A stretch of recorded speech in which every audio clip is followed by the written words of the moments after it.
The Sandy and Toddcast is a Mindgarden Media podcast in association with Screw You, Todd Productions. Broadcasting from two very different yet magical places not found on any map.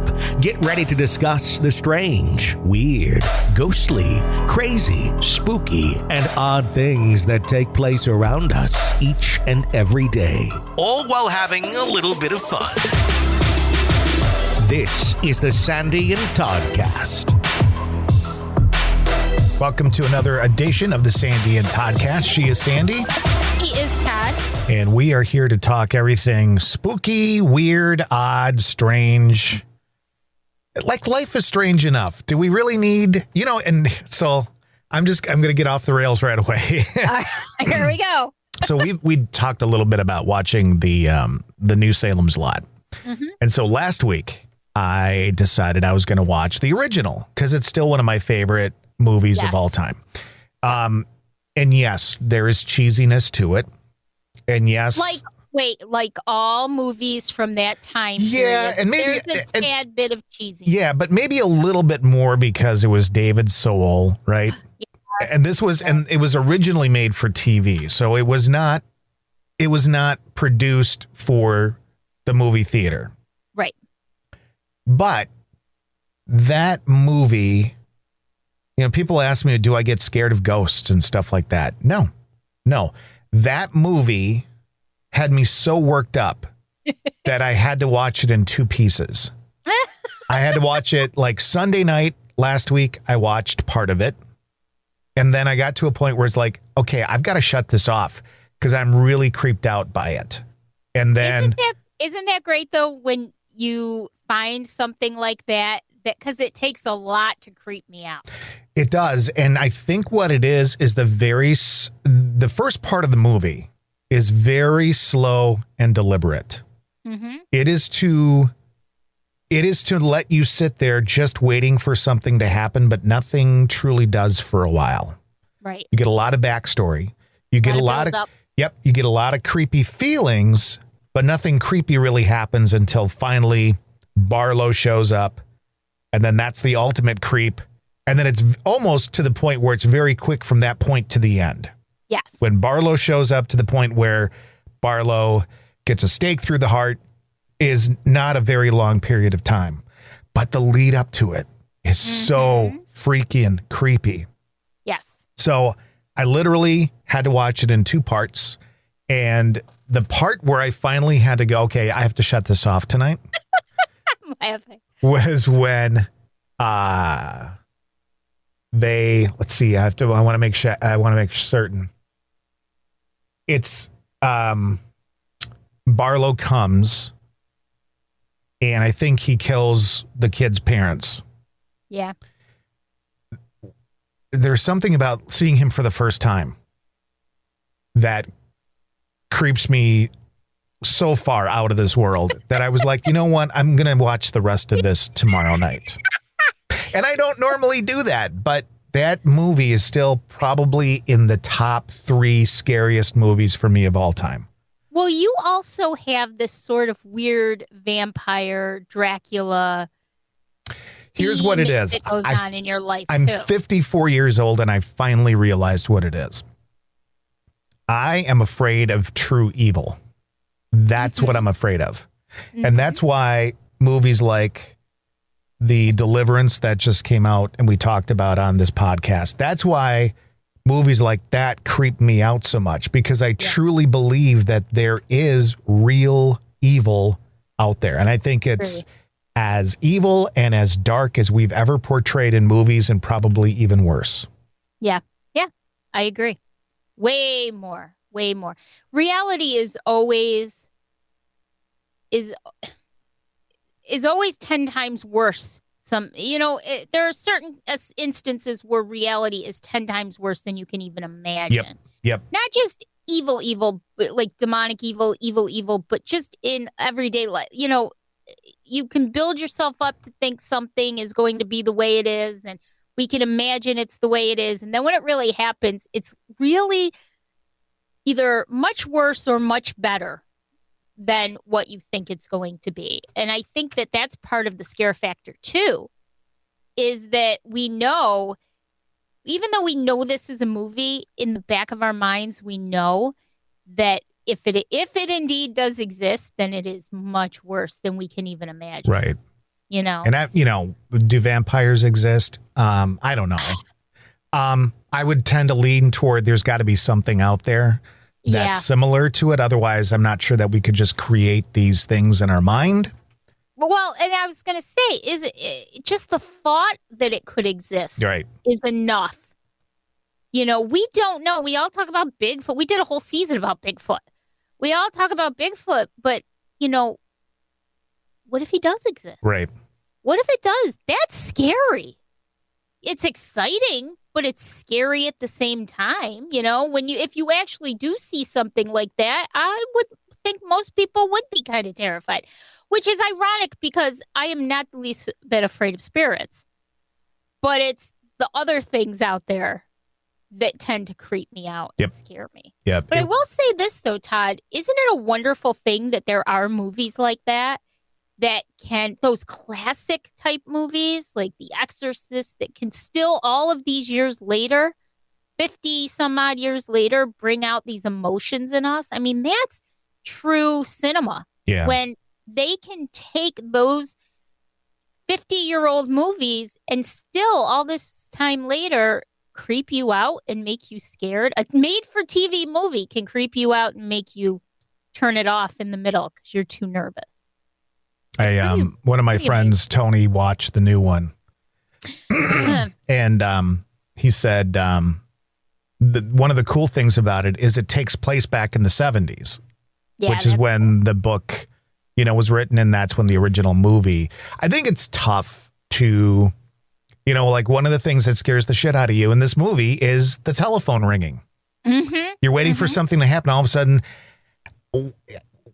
our phones now, they're these little songs, ding-a-ding-a-ding-a-ding, right? Back then it was, and when you heard that, like, it just throws you off. It does. This alarm bell going off. And so, that was last week. Watched The Birds yesterday. Oh, that movie always creeped me out. Yeah, and then after that, watched Psycho. So I had to watch Psycho and The Birds yesterday. I wanted some real classic, good, creepy stuff. Yes. And I know seasons and seasons ago, we did some of our favorite scary movies. And a lot of these movies that we're talking about today ended up in our list. And I don't know. I'm sure you feel the same way, that over the years, we've just lost that bite to it turned more into blood and guts than it did that jump scare, that psychological horror that was so amazing and was so well done back then, even given the time period. Right. I can only count on one hand, like the number of movies over the years that, other than the 70s and early 80s, that have really produced like an uneasiness in me or fear. Like Insidious was a great one. Yeah. I really enjoyed Insidious.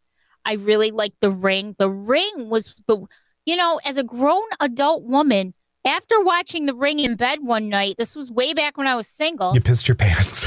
I wouldn't get out of bed. Yeah. I was afraid to get out of bed and go to the bathroom because I was just so scared afterwards. Where is that? I mean, not to take anything away from Friday the 13th or Freddy or, any of those, but where is that real, like, scary horror that we so enjoyed over the years? It's few and far between. I believe that we got away from it when too much computer animated stuff came to fruition, because now we could create anything. Now we could make everything look like it flowed, and we could do all this creepy stuff technically that we couldn't do before. So we no longer had to somehow imagine this and then create it with something that was real, like actual stuff. Right. We were able to digitally make it. I mean, I see even like Harry Potter, okay? Very magical movies. I love the movies. I still don't buy into what a Horcrux is, but I know. But you see pictures on the set, and yeah, there would be a brick wall, but then it was all green screen. Yes. And it's like, well, that's, that's. Yes.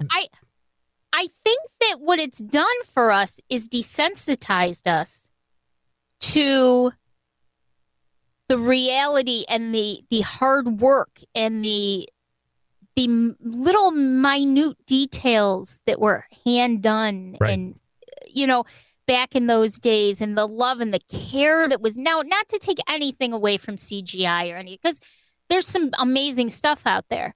But I think that what it's done is just made us so used to like this. Our imaginations can go wild with us so easily. Yeah. When making these things. The story behind The Exorcist is one of my favorite things. There was a show about how everything was done for The Exorcist and how they were in a room that was minus 20 degrees. Right. And, and they would have to take breaks because the lights would get it too warm and then their breath wouldn't, come out. Exactly. And now. And how they had to do the head, when her head went around, they had to do that in hundreds and hundreds of takes, little bit by little bit, and the hours and hours that went into that. And I think we've just lost that. And I think I have such an appreciation for the way these movies were done. Yeah. Back then, you know? So it's not to take anything away from CGI horror movies, but I think that, first of all, I'm not a blood and guts fan. It does nothing for me. It doesn't scare me. It's just like, whatever. Blood doesn't bother me.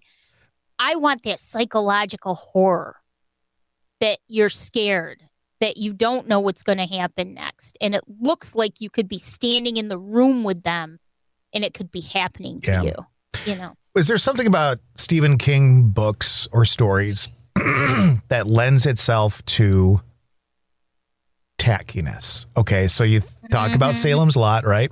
Mm-hmm. The original It, little cheesy. I was so disappointed with the ending of that. I've not seen the whole. I don't like clowns, and Tim Curry being a clown just really doesn't do it for me. What's the other one that came out? Christine. There was a little tackiness to that. Carrie, right? Yeah. All these movies. You know what's funny about that too, and I will say this, and as soon as you said Stephen King, it came to me. I've read most of the books. Phenomenal. Yeah. A book scared the living bejesus. There's bejesus after all these years. He's back. Scared the bejesus out of me. The movies, not so much. And I wonder if it's that lost in translation, that cheesiness that comes through on the screen that's different from because my biggest example, Pet Sematary. That book scared the bejesus out of me as I was reading it. And then I watched the movie and not so much. Didn't give me that same scare factor that reading it actually did. I had to put the book down while I was reading it and walk away for a little while and then I go back to it. And the movie didn't. I don't know if it's like that translation from words, writing to. Well, when you read, screen. You have the artistic authority to create it to look any way you want. Right. And when you've done that in your head, you have the story in your head. When you see it on film, it's somebody else's adaptation of it. And adaptation. I think that the movies actually have that tackiness, and not a large degree, but, you can notice some tackiness in them that the books didn't have. I feel like, but it's Stephen King. There is this kind of just a little bit of tackiness to his movies. And that's not a negative thing per se. No. The movies are great, but I just feel like the books are just so much more. And you're right. It's like that theater of the mind that we talk about in radio. Yeah. It's that theater of the mind when you're reading or when you're listening, you can to something, you can see it in your head. Right. I read a book one time that became an incredibly popular movie franchise, but I read the book and in my mind, the male lead character looked exactly like this in my mind, this actor. And a lot of people ended up wanting this actor for the movie version, and they picked somebody else, and I couldn't even watch the movie because it just didn't go with who I thought it should be. Yeah. So the moral of the story, kids, don't read. Don't ever read and just watch CGI and you'll be fine. Correct. Don't waste your time reading, kids. It doesn't do you any good. So we got completely off the subject, but Salem's Lot, I was going to watch the new one. Yeah. And I was going to do the same as you, watch the old one first and then watch the new one. But then I realized it's only on Max, and I don't have Max. Yeah. I have everything but Max, and so I don't want to get Max just to watch one movie. Me either. And so my friend Tony says, yeah, I saw it in the theater. And I said, oh, it's playing in theaters? He goes, well, no, but I have a theater in my home. Oh. That doesn't count. No, it doesn't count, Tony. Don't have to rub it in that you live in a frickin' mansion with an in-ground swimming pool. And Come on. Does Tony want to invite us over? Probably not. Probably not. I'm just being honest. I don't think he wants to see us. Not. No. Not us. No. Not us.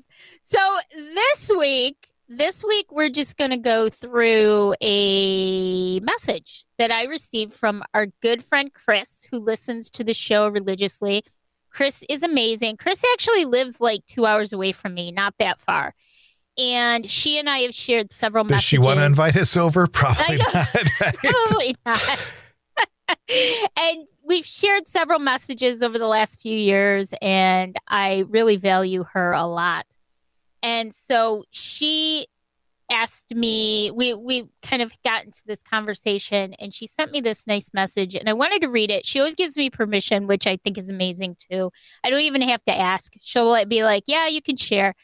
So I thought I would read this, and then maybe we could just talk a little bit about it. And it's about the personal side of why, and it's sort of like the theme that you and I have kind of talked about during the season.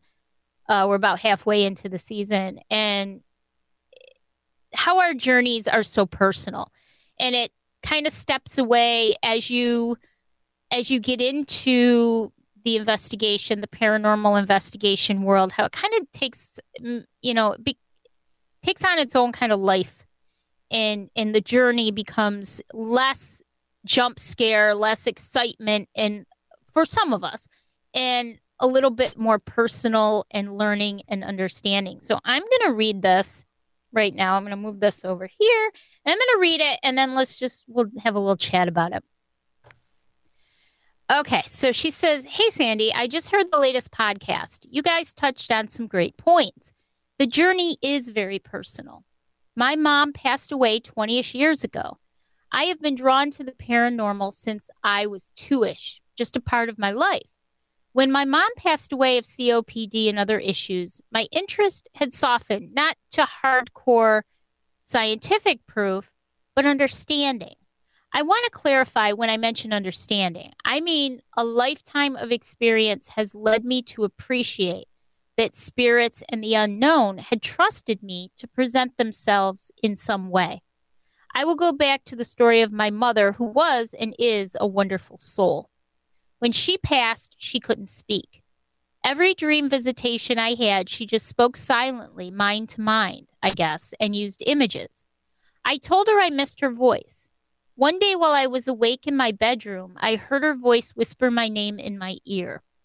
It made me cry and happy all at once. I mentioned in our last conversation that you should do a show on discernment. I had a dream about 3 to 5 months ago that I was in my family home, set up as it is now. I was walking in the kitchen and saw my mom right there in front of me in her favorite outfit. She seemed upset and told me her kids needed her. I took her to the adult versions of 2 of my brothers and said, we have grown up, see? I took her to my dad, but he didn't want to talk to her. He said, that's not Mom. I woke myself up after that. My thoughts are, 1, could a fragment or memory of my mom be in the house worried about her kids? 2, could it be a negative thing or entity? Or 3, could it be a concern somewhere in my brain? It was so real.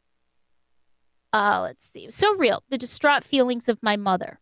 My question would be, how do we use discernment in all things paranormal? What might be some tools available to us all?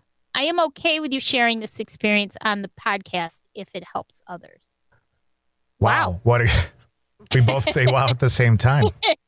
I absolutely love Chris. Chris is a very thoughtful person, someone who really thinks the way that you and I tend to think, and has had some similar experiences to what we've experienced.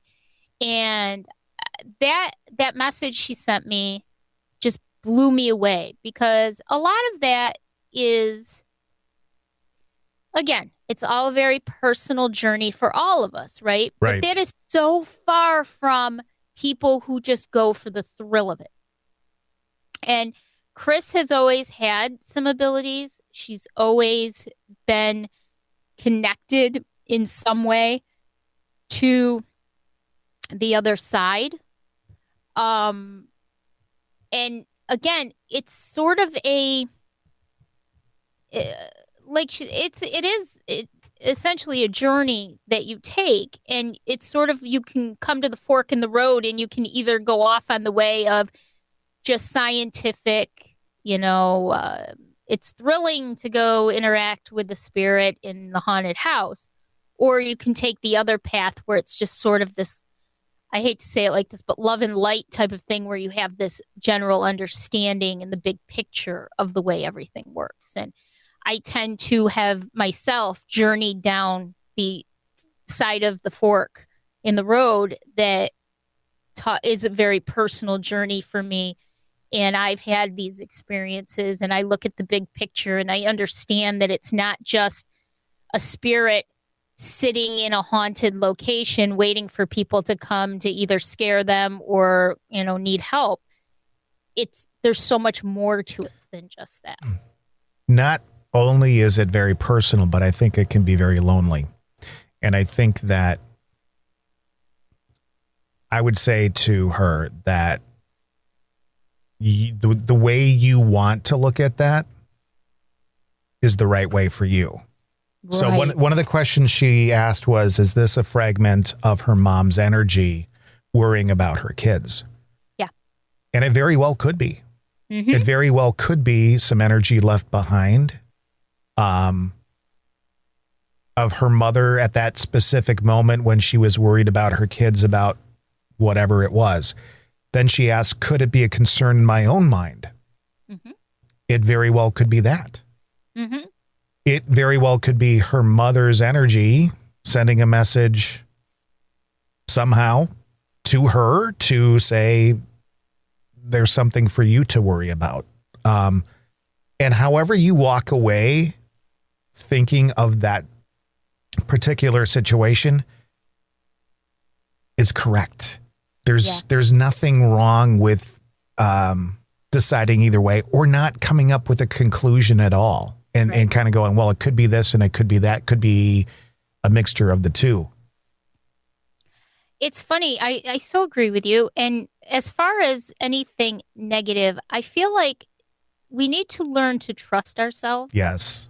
We need to learn to trust our feelings and our emotions and our gut feelings. If that did not, sadness is, and I don't mean to say that Christmas took this for something, but sadness does not denote negativity. Sadness is, or loneliness is not part of negativity.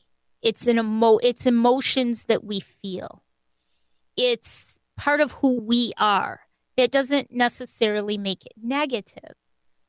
Even fear doesn't make something negative. How many people reach out to me and say, I think there's a ghost in my house. I think there's a spirit, and I'm just so afraid it's negative. And I'll say, what makes you think it's negative? And they really don't know. Right. It's just their own fear.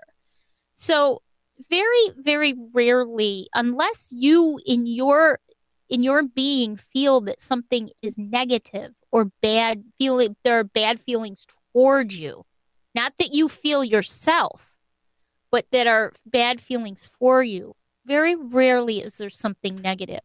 My personal feelings on Chris's, and I'm right there with you, is that if you're connected to your mother and you're having dreams like that, it most likely is you and your mom with that energy connecting on that psychic level. She's giving it to you, you're giving it to her. That's where that connection comes from. She's concerned, but you're also concerned. And that's how it's being brought to fruition. That's how it's displaying itself to you through your dreams. I really can't stress enough how important dreams are, because I know we hear a lot about, when you're sleeping, you're at your lowest, it's easier for them to, and it's easier for them to get to you when all of your walls are down in your sleep state. But a lot of times it's just us connecting with those loved ones, connecting with them. That's how they're transferring their fears, their love, their peace, their calmness, whatever it happens to be, to you, and you're able to receive it. So it's that connection there. So I do think, to your point, that it's a little bit of Mom and it's a little bit of Chris, and you're coming together because you are so connected to each other. And that, I can't stress enough how important that is, and what a beautiful thing that is. What a beautiful thing. And again, like you said, trust yourself. So if you determine that it was your mom, and maybe your mom was just showing a very small piece of her life that she went through, right? Mm-hmm. Something happened. She was concerned about her kids. It could be that. If you walk away going, I believe that's what it is, that's okay. Mm-hmm. Right? There's no wrong answer. No. And if you walk away going, well, she's concerned about us as adults, but she's portraying it to me in this way. If that's what you believe, that's okay. Right? There's no wrong answer here. There is probably right answers in many different areas. But I truly believe that if you have an experience and to you it is this, whatever this is, that's the message that you are supposed to have. That's right. If all that did was make you feel as if you helped her in some way, that's all that you need. Right. If you feel like it was a message for you, then it was a message for you. That was a message for you. And that's not condescending to anyone. That's truth. I think I talked about this, but I didn't go into details. But I talked about how right after my mom passed in May, how I did the spirit box session. I waited a week and a half, and I did the spirit box session. And I didn't listen to it right away because I was just so emotionally broken down that I knew that I couldn't. So like 2 months later, I listened to this thing, and here's my mother answering my questions. And I'm like, do I 100% know that was my mother? Of course I don't 100. Nobody knows 100% ever what it is. But do I believe that it is? Oh, without a shadow of a doubt. You listened to it. Dave listened to it. You could tell exactly what was being said, and it was intelligent answers. But what's important is that I believe that it was. Correct. Because that's what's helping me get through. And I like to believe it helped her on the other side to be able to communicate with her daughter and talk to her daughter. So now I feel like my mother was helped. I was helped. Dave was helped because I calmed down a little bit after, it helped me through the grieving process a little bit more. # poor Dave. But the important thing is what I believed it to be. If you had said to me, and you didn't, but if you had said to me, I just don't hear that at all, it still wouldn't have mattered to me because I believe. Correct. And, I think that's the one thing that when I said it's kind of a lonely journey, we believe very similarly about spirits and ghosts and what it means and all. I mean, we're about as close as two people can be. Right. But not on everything. And that's okay.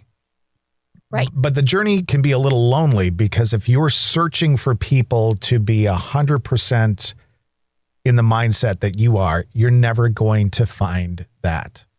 So Right. you have to have enough confidence in yourself to believe what you believe. Yes. Sometimes in the world of reality, you might be a little wrong, but that's okay too. Like, unless you're saying, oh my God, they're coming to kill people and blah, blah, and you're making all this drama. Right. If your belief is, hey, that was a message for me. Yeah. Then it was a message for you. That's right. It in this world of negativity and nastiness and bigotry and horrible treatment of each other, if you can find some peace in your world, and if that's your belief, then it is so. I talk tirelessly about intentions, setting your intentions. It's the same idea. Right. It's setting your beliefs. It's setting what you believe to be true. And to circle back to discernment, how do you discern? Well, you look inside yourself and you realize that what I think is what matters. And don't question yourself so much. Right. Right. If that's how you believe to your core fiber of your being, that's okay. You're allowed to do that. You know, that took me years to develop and get better at. When I first realized that I had these weird abilities. You questioned it all the time. All the time. Even today, I still do to some extent. I still look for validation sometimes, you know. And that's okay too, right? Yeah. There's nothing wrong with validation. Do an investigation, I go in cold and things will come to me. Once I set the intention, I don't have to formally set an intention. Once I know that I'm doing something, they'll reach out and they'll give me names and they'll give me pictures and they'll give me movies. And I still look for validation sometimes.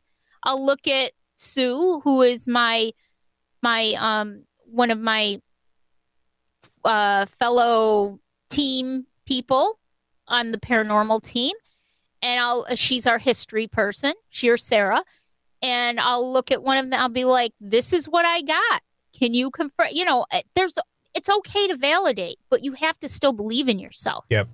You still have to believe in yourself, and it's taken me a long time to do that. I don't think I'm even halfway through my journey yet, but I still can discern what I feel truly is happening and what I think. And there are times when I think, well, maybe, I don't know, you know, maybe I am assuming something that's not true, and maybe I am. I gotta tell you something though. The one thing, and I want this for you, but this goes back to these questions. History doesn't tell us everything. Right. So you may be picking up on something that isn't in a book, that isn't part of record, right? Yes. I mean, you were just at a location not that long ago where there was an actual building that isn't supposed to be there because there's no history of it, but there it sits, right? Yes. So history is not 100% knowledgeable on everything. So sometimes you're going to get messages from things that haven't been written down. And that has happened to me where I've picked up on something that nobody has any idea about and actually interacted because it existed. They existed. And so discernment to me is a very relative idea.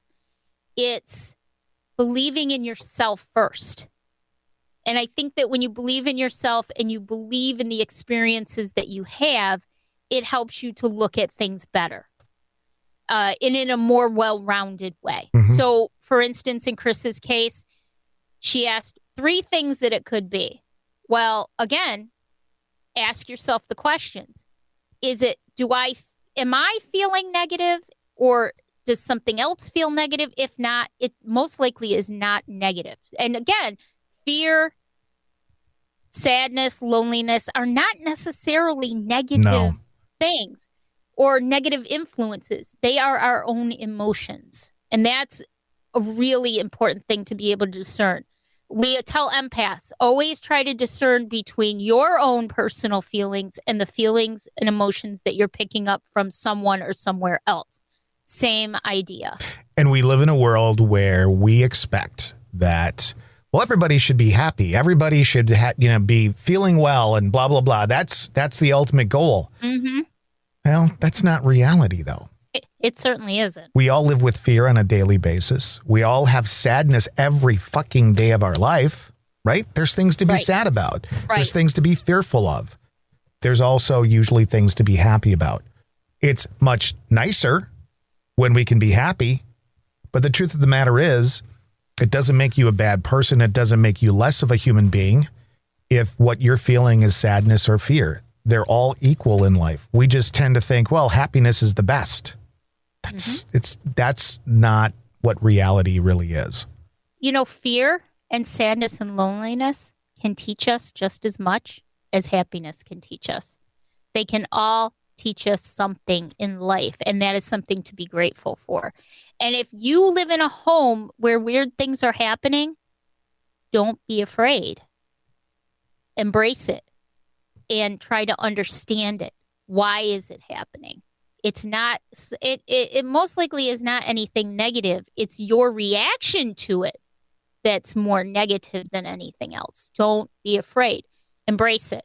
Figure it out. Problem solve it. Reach out to me because people reach out to me a lot, and I try to help whenever I can. But I have spirits that come into this studio all the time, and I've embraced it now. It doesn't even faze me at this point. And if you need help, they know it's a safe space. They come here. Right. It does not faze me. I'm not afraid of it at all. I'm the Fort Knox here of positive energy. Oh God. With all of the stuff that I have all my, everything's above doors and windows. Yes. When I think of Sandy, I think the Fort Knox of positivity. Yeah, that's right. Well, I guess I didn't mean it quite like that. Do you remember when Lady Gaga she had the dress made out of meat? Oh, you should have like clothing made out of crystals just to calm down. I do think that the spirits are attracted to my crystals. I do. I think that they're attracted to the energy that's given off.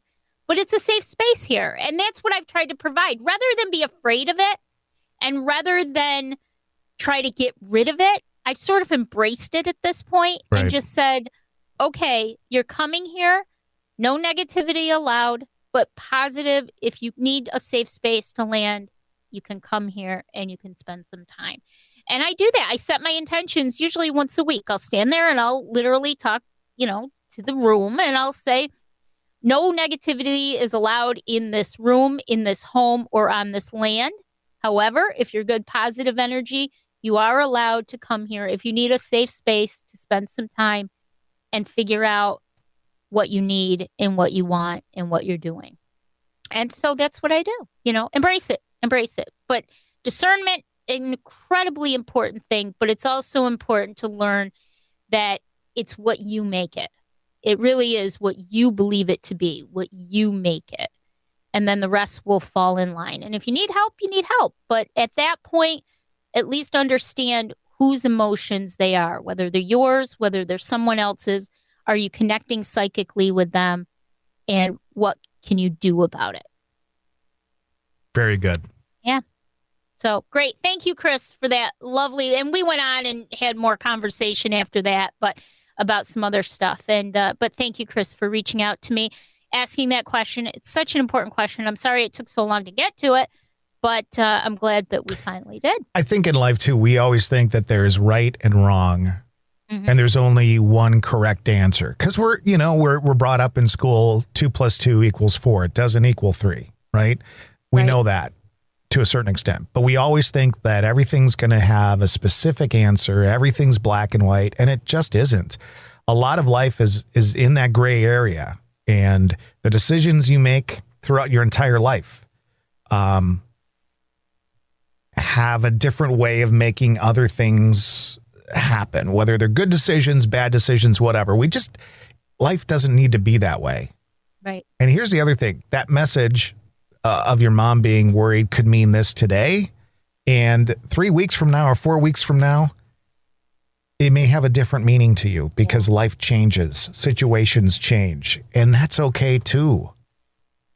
We have to look inside ourselves What do I believe? I believe that it's a combination of the two. I believe that Chris was open to the connection, and her mom took that openness and relayed her feelings and her emotions that were still there. And I think that's such an amazingly beautiful thing, to know that you were able to connect with someone that you loved so much in that kind of way. It's a beautiful thing. To me, if that message came to me with my mom, for me, again, I could go either way, but maybe it was just my mom showing how much she cared about her kids when she was here, that she wanted to show that she had worries about them or whatever, right?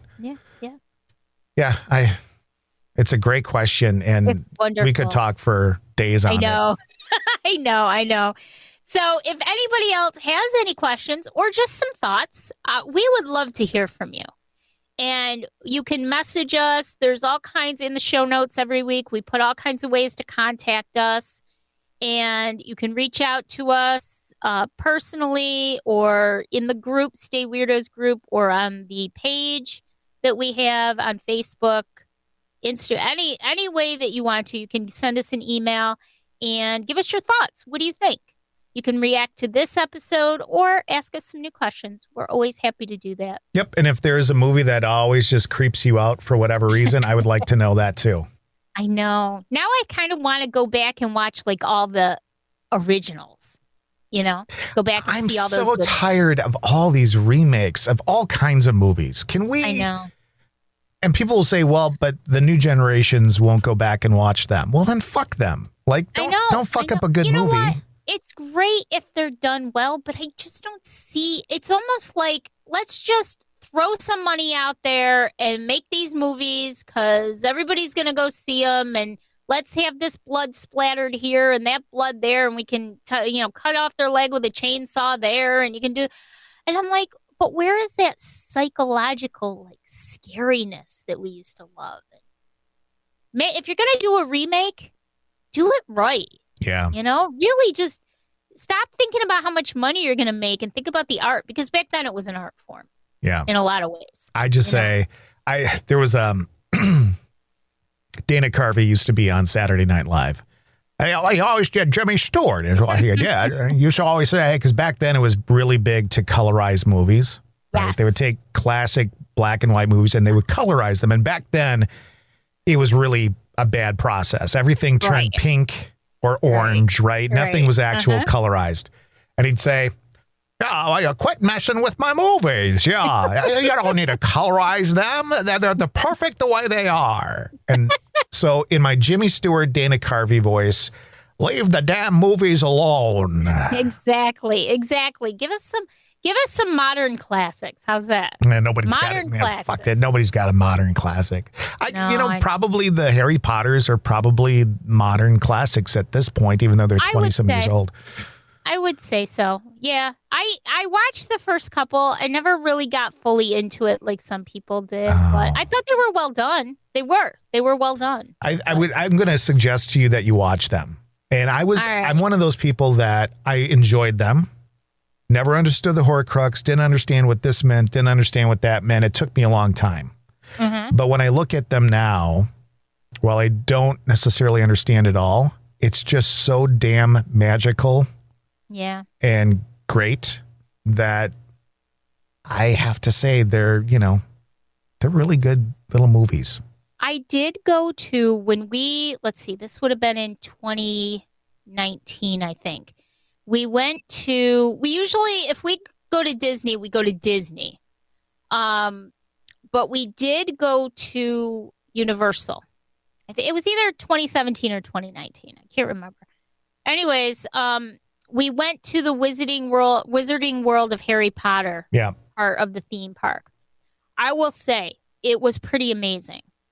We didn't take the train to go over to the other side because there's you take the train and then there's another part. Because you were afraid of Voldemort?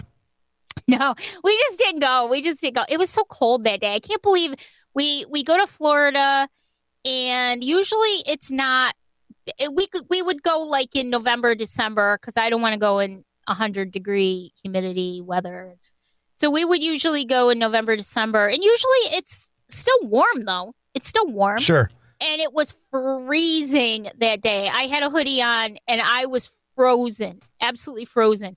And it just kind of like didn't hold the same kind of excitement for me being frozen all day as it would have if it was, like 73.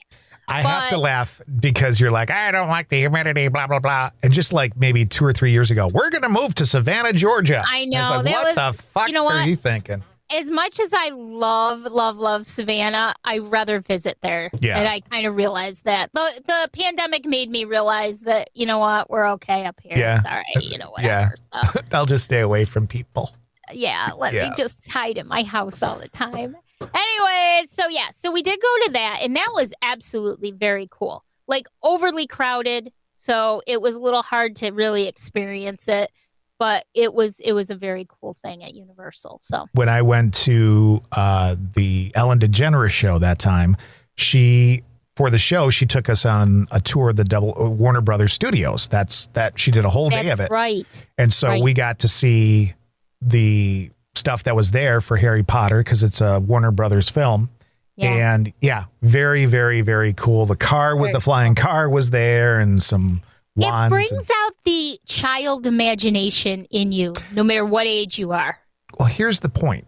Like, if you believe that there could be ghosts and you believe there could be Sasquatches and you believe there could be vampires, why couldn't there be, in some way, shape, or form, a flying car?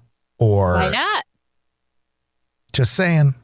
Why not? Keep your mind open. Absolutely. No closed-mindedness allowed here on the Sandy and Todd. That's right. You do what we say. Otherwise. Or else. But Jesus will come for you in your sleep. So Jesus. All right. I guess that's going to wrap it up. This episode 4, season 13, our lucky 13 season. Yeah, I can't believe it's been 13 seasons. Yeah. Been about 10 too many. So I can't believe I still like you. Well, I really not really a fan. Now we've known each other what? 3 years? 4 years. 4 years? Yeah, it was right around January of 2020. Oh, it's gonna be 5 years. Is that what it is? Oh, 5 years already. So what's the from 4 to 5? 5 years, though, is a long time. I mean, we've been out there twice to see you. Yep. We're making plans. Next year, you're going to meet us in Gettysburg. That'll be fun. We can do some episodes in Gettysburg. Won't that be cool? We should do a whole season from there. We really should. We honestly. Tape them all at once, get it out of our system, and then. Yeah, all kinds of. We can do one for each place that we visit, like Devil's Den, Sachs Bridge, do some really cool stuff. That would be fun. Little Round Top. I always have crazy experiences when I'm in Gettysburg. It's like one of my favorite places in the world. I can't wait to share it with you. All right. When's that happening? June? Is that June?